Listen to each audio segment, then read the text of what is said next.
wel een beetje in de stress. Ja. Ja, moet je niet doen joh. Oké, nog een keer. Been, hand en galoppeer aan. Goed zo, laat maar galopperen. Oké. Kom nou eens lekker naar voren galopperen. Op de bol. Geef maar een beetje gas. Kom maar, durf maar. Dat kun je wel. Geef maar een beetje gas.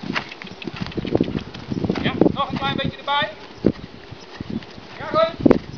En wel verbinding houden. Laat maar galopperen. Maakt niet uit waar dat hoofd hangt. Hij moet eerst naar voren willen. Beetje de handrem eraf. Goed zo. En dan mooi stil zitten. Mooi weer achteruit. Geen balans. Beetje de willen aan het zadel. Laat het paard galopperen. Wat hij daar aan de voorkant doet, vind ik eigenlijk niet zo belangrijk. Voor jou is eigenlijk belangrijk dat het paard lopen gaat. En dan komt hij vanzelf naar de hand toe. Oké, terug naar de draad. Oh, wat gebeurde daar? Voelde je het? Ja. Oké. Wat deed je? Beschrijf het. Ik weet het niet goed. En ik wil geen stuiteren. Ja, en dan druk je met je teugel in de mond van een paard. Ja. Kijk, dit is nou al wel mooi vooruit, hè? Voel je dat? Ja. Dus dat heb je bereikt met het galopperen. Want dit is gewoon al best wel knap. Ja? Opletten dat je niet op je knie gaat drukken. Dus niet iets uitdraaien. Dit. Kijk naar mij. Dat is moeilijk. Ja, dat vind ik ook. Ik heb niet voor niks die hoofdbenen gekregen. Ik had X-benen. Jij? Ja. Oh jee, dat wordt lastig. Hand veranderen.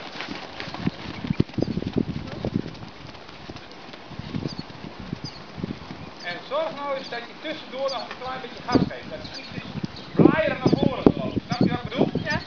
En dan was na het galopperen was hij zo lekker vooruit. Nou zit hij alweer een beetje in te dunnen. Ja. Maak nou eens een beetje gebruik van de voorzetsversnelling. Van de vooruitversnelling. Ja? Ga eens door.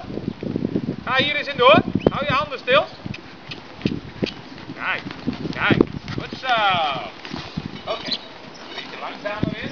In je basis komen. Arm buiten eraf. Zo. Linkerbuiging. Hou je armen stil. Zit je op de dalsleg? Nee. Heb je dat gezien? Nee. Oh. Zou je vaak gezien? Misschien helpt dat. Want jij bent heel bewegelijk namelijk. Ja. Ja, proberen je lichaam, en vooral je buitenhand, maakt heel veel beweging. Probeer dat stil te maken. Ja, dit is niet verkeerd hoor. Goed zo, ietsje door de linkerbuiging. Goed zo. En een beetje ontspannen in je hand. Naar voren. Druk hem naar voren. Druk die hand naar voren. Kijk, gaat hij heel fijn achteraan. Voel je dat? Ja. Nou, dat moet je hebben. Ja, dat hij er ietsjes tegenin komt vind ik niet zo heel erg. Kijk, dit. Dit heb je bij je paard nodig. Stil worden. In je hand stil. Ja, concentreren. Goed zo maar. Heel goed. Hoe heet je eigenlijk? Ik vergeet dat niet hier. Nancy. Nancy? Ja. Oké, super. Ik zal het niet meer vergeten. Kap, kap, kap. Even volgen. Krachtig volgen. Ja, ook niet gelijk. Ik was laat.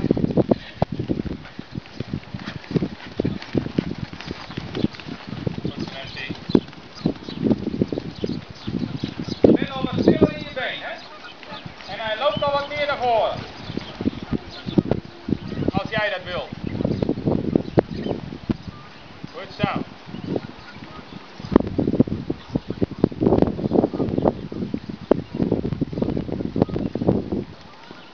Oké, dus ga je rustig doorzitten en dan galoppeer je aan. Binnenbeen geplaatst, buiten teugel. Half ophouden, weer aan de galoppeer. Ja, dat is niet erg. Maakt mij niet uit. Dat moet beter, want dat heeft alles met jouw balans te maken nog. Galopperen. Kap. Kap. Galopperen. Klein beetje opweg. Ik ga niet weg. Of vind je dat te spannend? Ja, wel een beetje. Ja, maar de paard is wel topbraaf, hè, hebben ze gezegd. Dat wel. Oké. Lekker door. Maakt niet uit dat het paard zo hoog gaat. Hij moet even vooruit. Goed zo. Mooi terugzitten. Juist, Nancy. Goed zo. En dan ga je weer draven. En dan probeer die activiteit die je net een beetje opgeroepen hebt, een beetje vast te houden. Stil zitten. Ja. Stil weer naar je hand toe draaien. Verbinding. Stil verbinding. Ja, komt hij weer. Stil. Zachtjes aandraaien.